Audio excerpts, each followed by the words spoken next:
Sekarang saya ke Ketua Umum Ikatan Dokter Anak Indonesia, Dr. Aman Budi Bakti Pulungan. Pak Dokter, udah dengar rencananya DKI justru mau melihat dulu sampai keadaan aman lah. Sementara Gubernur Jawa Barat tadi juga ada punya pola bahwa terakhir baru sekolah dibuka kembali. Artinya positif kalau dari mereka. Tapi kan tidak hanya dua daerah ini di Indonesia. Ada kabupaten-kabupaten yang begitu banyak seluruh Indonesia yang masing-masingnya otonomi daerah itu mengizinkan kepala daerah tingkat 2 mempunyai polisi sendiri. Mungkin Pak Dokter bisa kasih pandangan tentang anak. Karena banyak juga yang mengira anak-anak ini lebih imun dibanding orang-orang tua atau orang yang jauh lebih tua. Kemudian bagaimana menurut Pak Dokter risiko yang dihadapi oleh anak-anak dan apa akibatnya kalau mereka terkena ada COVID ini? Silakan Pak Dokter. Assalamualaikum warahmatullahi wabarakatuh. Waalaikumsalam. Bang Karni yang kami hormati, pertama-tama terima kasih kami dari Ikatan Dokter Anak Indonesia diundang ke forum ILC ini. Tadi kami sudah mendengar ada paparan dari Pak Yusuf Kalla, juga Bu Risma, dan juga Pak Ridwan Kamil, dan terakhir Pak Anies memang betul. Jadi kalau dikatakan tadi oleh Pak Anies bahwa tanggal 16 sekolah 16 Maret itu ditutup, Ikatan Dokter Anak Indonesia pada saat itu tanggal 14 Maret merekomendasikan sekolah harus ditutup pada saat itu. Jadi memang kita melihat pada saat itu sekolah dulu yang harus ditutup. Nah sekarang pertanyaan berikutnya adalah kapan sekolah dibuka kan? Iya. Nah kalau iseng-iseng saya tanya juga kalau cucu Pak Karni kapan mau sekolah? Berani enggak? Atau anaknya Pak Anies? Atau anaknya Pak Ridwan Kamil, atau anak atau cucu Bu Risma. Ini yang menjadi pertanyaan kita. Nah, untuk saat ini kita sudah memberikan anjuran tentu kepada pemerintah dan seluruh kepala daerah. Menurut kami, kita lihat dulu sampai Desember 2020. Karena data kita, anak yang sakit ini masih tambah meningkat setiap minggu. Dan bukan sakit saja. Ini sakit yang positif ya. Yang meninggal juga positif setiap minggu. Bagi kami, dokter anak Indonesia, keselamatan anak, hak anak untuk hidup, ini di konvensinya ada dan di undang-undang anak. Jadi bagi kami, hak pertama anak adalah untuk hidup dulu. Setelah itu untuk sehat dan tidak boleh sakit dan cacat, baru setelah itu ada pendidikan. Nah, kita melihat pada saat ini bahwa masih ada ketidaksamarataan data. Ini masalahnya Bang Karni. Kita dengar dari Gubernur DKI, Gubernur Jawa Barat, ataupun tadi dari Surabaya Bu Risma. Mungkin pemeriksaan mereka itu sekitar 10 kali dari datanya. Makanya mungkin artinya itu kalau toh di bawah 1 oke. Tetapi bahkan kami meminta 30 kali Bang Karni dari kasus yang ada. Jadi kalau kasus yang ada sekarang berapa puluh ribu, kita minta 30 kali. Nah, ketidaksamarataan, inequality ini di Indonesia, kita punya 34 provinsi dengan 17.000 pulau, ini sangat sulit kita untuk melihat ini, data ini secara real epidemiologi. Nah, kembali kita lihat pertanyaannya, ada 3 pertanyaan penting yang ditanyakan WHO juga. Yang pertama yaitu secara epidemiologi, wabah ini apakah sudah terkendali apa tidak? Kita jawab sendiri, ya atau tidak. Nah, ketika anak masih ada yang meninggal dan anak masih ada yang sakit setiap minggu, kami mengatakan sebagai pandangan dokter anak, wabah ini belum terkendali. Yang kedua, ini dari WHO. Sistem kesehatan kita, apakah mampu? Tadi ada istilah tracing dan juga surveillance. Oke, di beberapa daerah ini sudah, tapi tidak semua daerah. Jadi berarti kita tidak bisa untuk saat ini. Dan yang ketiga, terus pemantauan kesehatan masyarakat. Tadi kita lihat jelas memang dari 3 daerah. Mungkin ini baik, tetapi toh dari 3 daerah ini masih ada anak yang sakit setiap minggu. Memang betul. Jadi dari satu segi dengan banyaknya jumlah pemeriksaan, kita akan mendapatkan jumlah kasus baru. Nah, tetapi ini bukan mengatakan bahwa ini kita sudah siap. Dan yang menarik lagi Bang Karni, bukan menarik dan sedih bagi kami, bahwa angka kematian anak kita ini yang paling tinggi sekarang di dunia mungkin. Akibat COVID. Akibat COVID. Berapa persen dari korban COVID yang keseluruhan? Nah, kalau kita dibanding dengan anak, antara angkanya itu sekarang setiap minggu berubah antara 2-5%, jadi sekitar 4% dari angka anak yang ada yang sakit. Anak yang sakit kita 1.000 lebih yang positif. Kalau PDP kita ribuan. Dan ini ada antrian di satu provinsi 1.000 lebih yang belum diperiksa. Nah, ini kan kita tidak bisa main-main. Bagi kami, Bang Karni, kami tidak melihat ini suatu angka statistik. Berapa persen? 1 anak pun tidak boleh ada yang meninggal di Indonesia. Apa anak lebih rentan daripada orang dewasa? Sama saja. Sama saja. Tetapi anak ini adalah vulnerable population. Populasi yang sangat harus dilindungi di seluruh dunia. Dan kita lagi menuju Sustainable Developmental Goal, tujuan bersama tahun 2030, yang kesehatan anak ini jelas. Tujuan nomor 2 dan nomor 3, termasuk stunting di situ. Termasuk health for all. Jadi dengan atau ada tanpa adanya COVID ini, kesehatan anak kita raportnya kurang baik. Jadi kalau bangsa ini dinilai nanti pada 2030, salah satu adalah kesehatan anaknya. Ketika kesehatan anak kita kurang baik, tentulah kita sebagai bangsa dinilai bukan bangsa yang baik jadinya secara keseluruhan. Ini masalahnya Bang Karni. Nah, ada beberapa hal yang membuat kami, ini sekarang kami lagi pelajarin jadinya. Kami mempelajarin ini sejak bulan Maret. Tadi awalnya setiap minggu itu 2 kali kita mengumpulkan seluruh ketua cabang IDAI. Sekarang setiap minggu kita kumpulkan, kita nilai apa sih penyebab kematian anak kita. Dan ini juga cukup sulit kita mengambil kesimpulan.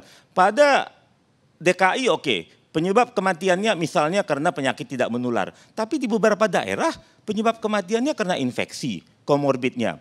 Karena ada memang masuk dengan demam berdarah, gizi buruk, TBC kita juga masih tinggi. Mungkin Ibu Herlina lebih tahu dia masalah TBC. Jadi angka diare kita masih tinggi. Tanpa ada COVID, diare dengan pneumonia adalah pembunuh anak nomor 1 dan 2 di Indonesia. Dan gejala pada anak, diare juga salah satunya Bang Karni.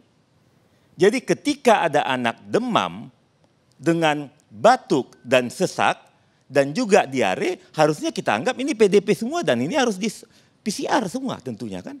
Dan ini belum cukup semuanya. Dan anak-anak yang meninggal ini yang paling banyak lagi di kelompok umur balita.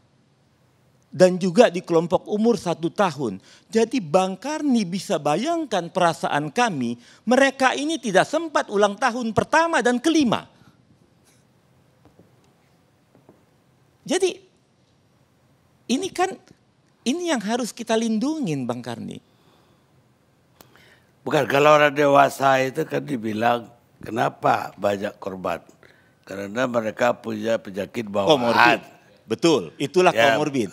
Nah, saya tadi sebutkan komorbid kita apa? Kurang gizi, diare, juga ada dengan dasarnya ada pneumonia, gizi buruk kita masih ada, TBC kita masih banyak. Jadi komorbid kita tentu komorbid lain juga ada. Jadi kita melihat bahwa dari data yang meninggal ini kami masih sulit mengambil kesimpulan bahwa di beberapa daerah berbeda. Tapi ada satu yang menarik begini, Bang Karni. Jadi di Indonesia ini datanya tidak merata. Salah satu yang tidak baik adalah Papua untuk kesehatan anak.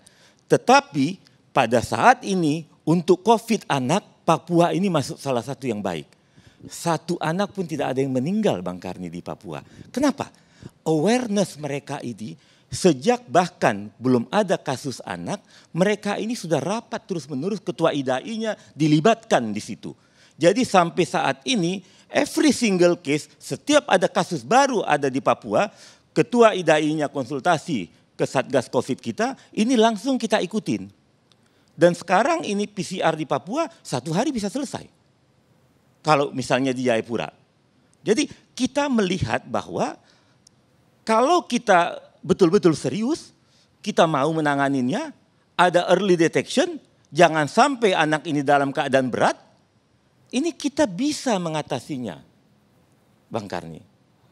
Tapi harus ada niat yang kuat untuk ini. Jadi kalau begitu IDAI mengusulkan baru kalaupun dibuka yang terakhir sekolah itu pun ujung tahun, akhir tahun. Kalau tahun ajaran boleh mulai kapan saja tentunya Bang Kardi. Tapi mulai sekolah itu ketemu murid dalam kelas, kami menganjurkan. Betul, ketika kita berbicara kapan mulai sekolah, ini adalah keputusan yang sulit. Karena di sini ada efek kesehatan anak, ada epidemiological konsekuensi epidemiological, tapi di sini kita juga harus proses ajar mengajar dan juga kita mengamati emosional anak dan juga pertumbuhan dan perkembangan anak di sini. Ini keputusan yang memang yang sulit. Tapi kita melihat untuk saat ini kami mau pemeriksaan ini 30 kali dulu Bang Karni. Dan juga setelah itu dari 30 kali ini barulah kita bisa menilai. Jadi ditunggu dulu. Pemeriksaan kita saat ini Bang Karni masih 1/20-an di Malaysia, 1/50 di Singapura, hampir 1/30 di Korea. Sementara Korea buka saja, habis itu dia tutup lagi. Di Australia ada saya sudah beberapa kali saya katakan. Saya kebetulan Bang Karni Presiden Dokter Anak Asia Pasifik juga, dan Eksekutif Council Dokter Anak seluruh dunia. Jadi bahkan pada saat Wuhan itu kami terus diskusi. Dan tadi saya tanya lagi, Singapura sudah buka sekolah, tapi pemeriksaannya 50 kali pemeriksaan kita per 1000 penduduk, Bang Karni. Nah, jadi di Singapura ini pas buka sekolah juga ada anak yang positif. Dan yang menarik, anak ini tidak dapatnya ketularan di sekolah saking mereka itu disiplin. Jadi dia ketularan di luar. Jadi pada saat di transport umum atau di rumah. Ini keadaan di Singapura, tapi mereka tetap jalan. Di Australia mereka ikuti selama 1 bulan. Close monitoring, 15 sekolah di New South Wales. Setelah 1 bulan, Bang Karni, 18 yang sakit, positif. 9 guru dan pegawai, 9 murid. Jadi selama 1 bulan ini, guru, pegawai, dan murid saling tular-menularkan. Ini dengan close monitoring orang Australia. Yang cuci tangan semua pakai masker, transportnya diikutin, semuanya. Nah jadi kami melihat memang kita belum siap. Kalau untuk sekolah pada saat ini, tentulah Bang Karni, kami bukan pengambil keputusan. Kami sudah rapat 2 kali juga dengan Dekbud, dengan Kementerian Agama, dengan Kementerian Kesehatan. Minggu lalu 2 kali kita sudah rapat, baik dengan Kementerian PMK juga, dengan PGRI, dengan KPAI. Insya Allah juga nanti Kamis kami rapat dengan KPAI. Ya, kami yang dihilir, Bang Karni. Jadi kami bisa mengatakan, ini juga titipan dari teman-teman, tolonglah semua bersabar. didiklah anak di rumah dulu, mungkin work from home, kalau toh bosan mengajarin anak, tapi rasa bosan ini tidak akan sama dengan rasa sakitnya kalau anak kita masuk di ICU dalam keadaan kritis, ataupun anak kita diisolasi, atau bahkan meninggal, Bang Karni.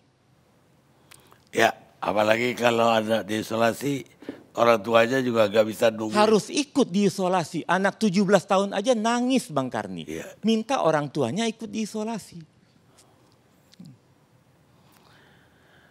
Baik Pak Dokter, terima kasih banyak telah memberikan pencerahan ke masyarakat banyak sebetulnya di ILC ini. Satu lagi Bang Karni, saya mau titip pesan. Bangsa yang besar adalah bangsa yang bisa melindungi anaknya selamat melewati masa pandemi ini. Terima kasih. Assalamualaikum warahmatullahi wabarakatuh. Pemirsa, tidak ada yang paling menyakitkan pikiran manusia kecuali perubahan besar yang dilakukan secara mendadak. Mary Wollstonecraft Shelley, seorang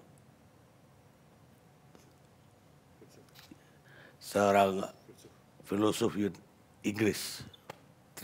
Kita rehat sejenak.